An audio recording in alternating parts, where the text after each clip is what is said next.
But the kid is not my son. Kumusta kayo mga Jojo? Ito po si Hilad Dagat at yes, bumabalik tayo sa ating channel and yes, and wala nang intro. Let's go. So gusto ko lang mag-comment ulit doon sa issue about the Chocolate Hills at sa resort for the last time, and I have realized something. And yun, wag na tayong patumpik-tumpik dahil may nag-comment po sa atin na isang engineer sa ibang bansa na ito daw po is bawal talaga in any point. So yes naman, totoo po, I am agree and thank you for educating me, sir. So anyway, ang Chocolate Hills is a protected area and ito po ay ating national heritage. Noong 1997, Proclamation number 1037 na panahon ni Fidel Ramos, dating Fidel Ramos, is prinoklama na ang Chocolate Hills sa Bohol is a protected area. Means bawal maglagay ng struktura o kahit anong mga business enterprise na pwedeng ilagay. Pero noong 2018, which is the INIPAS Act, means pwede namang gumamit ng special use permit. Ngayon, i-address natin dun sa issue ng resort. Noong 2019 is opening ng Captain's Peak Resort. But noong 2018, nag-issue na sila ng ang chairman ng DENR bago pa buksan ang resort.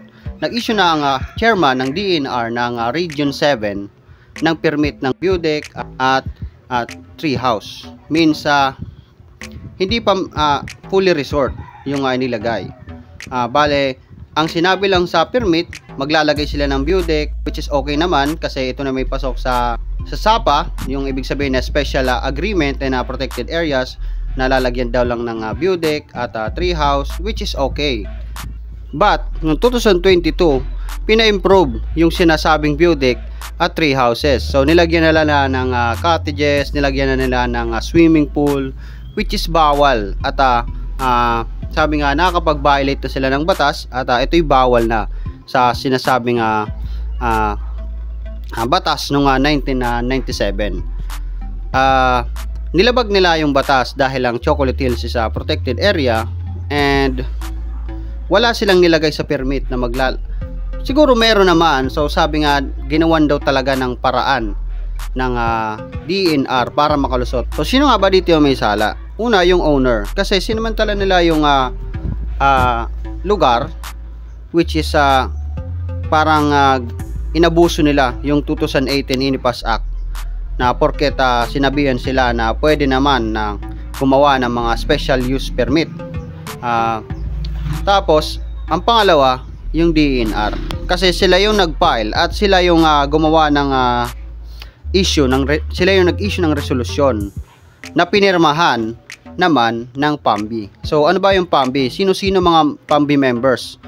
Siyempre kasama dyan, nagpirma sa dokumentong yon na ipatupad yung resort is yung mayor, yung governor, barangay chairman, pwede nga senator, pang ganun. Sila yung may mga sala talaga sa lugar nito. So sabi nga, binastos nila ng harapan yung kalikasan. Hindi lang yung kalikasan, binastos nila yung national heritage ng mga Pilipinas. Totoo na ako ng mga bastos. Which is the Chocolate Hill. So kumbaga, sa panahon tala ngayon, wala nang ibang iniisip. Hindi na iniisip yung mga, sabi nga, halaga ng lugar. Basta ang iniisip na lang talaga sa panahon ngayon is pera. Sabi nga, pera-pera na lang yan. Politika, negosyante, bahala na sila. So yun. Kumakalat naman ngayon sa internet ang isang teacher na pinagtatrash talk yung kanyang mga estudyante. Sabi nga, isa raw tong elementary teacher na naka-live na may screen record na habang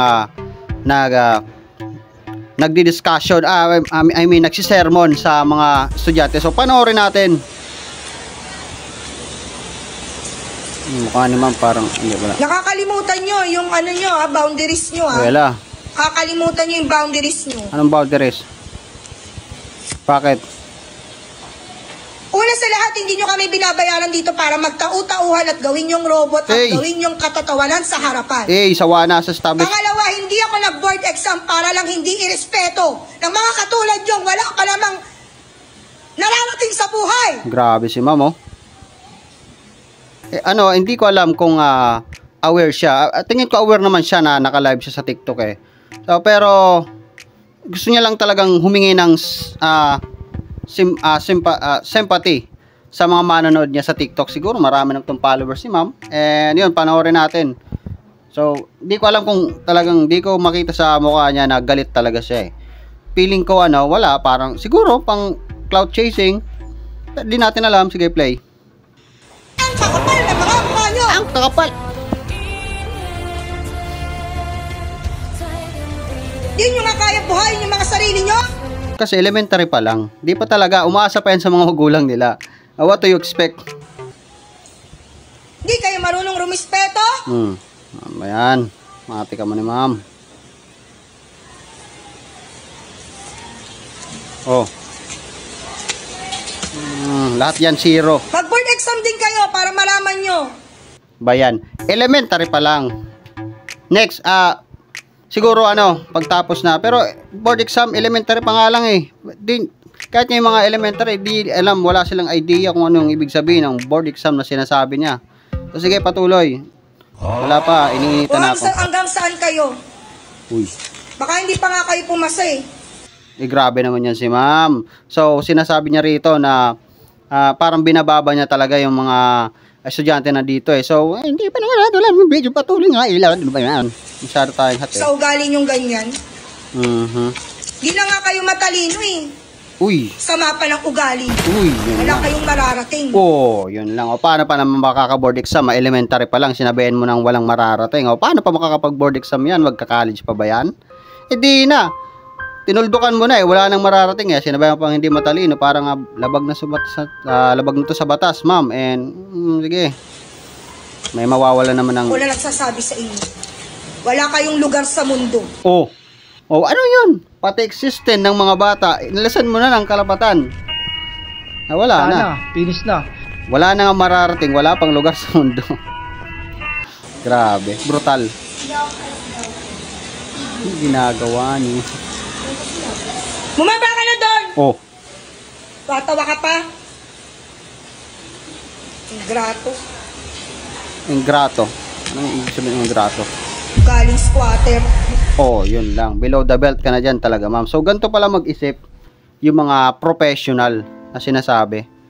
So, below the belt na si ma'am eh. So, siya palang una nagsabi na lagpas na sa limitasyon yung mga bata. Pati siya, lagpas na rin sa limitasyon. Hindi na yun ang word na ginamit niya sa hindi na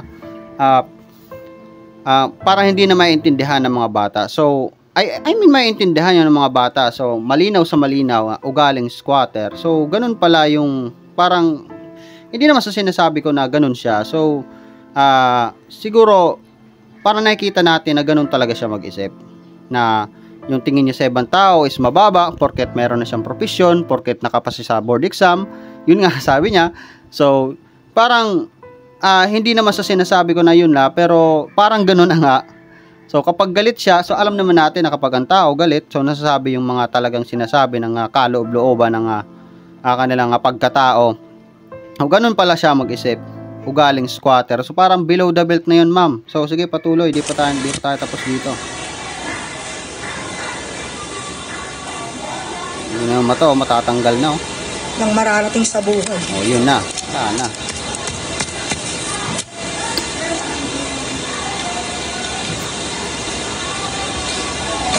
Sabog niya yung mukha ni ma'am, wala, yung pangalan niya pala sa TikTok is Serendipity Lover. So, wala na. So, ang masabi ko lang dito is tama naman na magalit at gawin yung role ng isang teacher at syempre normal sa mga teacher na mawalan ng control sa kanilang galit kasi ilang beses ko rin naranasan yun lalo ng elementary. So naabot ko pa nga yung pwedeng paluin mapalo ng teacher, naabutan ko pa yun. So alam ko may magko-comment na naman dyan na kulang pa yan, hindi pa nga yung inabot namin ng mga batang 90 shout out, parang ganon. Pero hindi yung ganong estado, siguro noon napalo rin kami ng mga elementary teacher namin, pero hindi kami nasabihin ng ugaling squatter, walang hararating sa buhay. Pero mga bata yun So, sinabi na elementary teacher siya. Kung high school teacher siya, pwede pang maintindihan na yun. Kasi, sino man nasa normal na utak na ganon magsasabi. So, pag ganon is labag na yun sa batas, and tingin ko may mawawala na naman ng trabaho ngayon. Yung ginawa niya is hindi na yun pagsaway sa mga estudyante niya. Ano na yun parang discrimination na yun Diniscriminate niya na yung estado ng buhay, yung existence ng mga estudyante niya. Sinabi niya walang patutunguhan, walang mararating, so walang lugar sa mundo. Ano na yun, parang talagang verbal abuse na sa sinasabi. Hindi ko alam, pang cloud chasing lang ata yung para sa akin masakit pa yun sa ginawa sa amin nung masakit pa yun sa palo na natanggap namin nung elementary kami. So mas masakit pa yung salitang pagsabihan ka ng squatter. So para sa akin, may mga ilan talagang tao na madalas mga professional, madalas nakapagtapos ng pag-aaral, na yung kanilang mentality is porket nakapagtapos na sila, porket sabi nga may narating na sila sa buhay. May mga tao talaga, lalo sa Pilipinas, na yung tingin nila sa ibang tao is mababa na. So sabi nga, hindi na yun maalis sa mga Pilipino, yung ganon. So may mga tao na gusto makapagtapos para makaganti ng bababa sa kanila. Pero wag nyong para sa akin, wag mong ibaling yung galit mo nung college ka pa, nung nagbo-board exam ka pa. Alam ko magastos yung pag-college. Ngayon nga college student ako, magastos, parang hirap na ako ngayon Yung board exam, alam ko magastos na rin yan. Marami ding struggle, stress, tapos minsan nga nagkakaroon pa ng depression. Pero wag mong ibaling sa mga estudyante mo yung galit na naranasan mo. Kasi parang sinasabi mo yung board exam, parang sinasabi mo, hindi kami nakapasa para hindi nyo igalang. So, parang mali naman ata, lalo na sa isipan ng mga batang yon. Is naka-live ka, alam ko na in general sinasabi mo yon. Hindi tama. Discrimination na yun Sabi nga, sinasabi mo pa lang na lagpas na sa limitasyon. Mas lagpas ka na sa limitasyon. Si mga bata yun Ulit-ulit tayo So, yun. Nakakapanggalit, nakakapang-inflame talaga yung ginawa ng teacher na yon. So, later on, alam ko, ibabalita to. Sabi mo na hindi ka nakapagtapos para i-respeto. Hindi ka rin sinweldohan para i-discriminate yung mga estudyante mo. Meron tayong Teachers Protection Act, yes, pero hindi yun rason para i-discriminate yung mga bata. Kahit gaano pa yan kakulit, kahit gaano pa yan, sabi nga, katarantado sa school nyo, wala kang karapatan na ibaba yung tingin mo o ibaba yung kanilang mga dignidad dahil isa kang entitled teacher.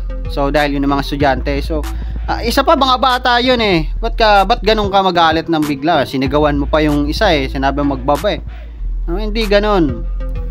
Kulang sumabog yung mukha mo bahala ka na. Good luck na lang sa'yo, ma'am. So bahala na yung school nyo mag-manage ng behavior na pinakita mo sa amin, kasi naka-live ka cloud chaser ka rin So yun, salamat sa panonood. Comment kayo, bahala.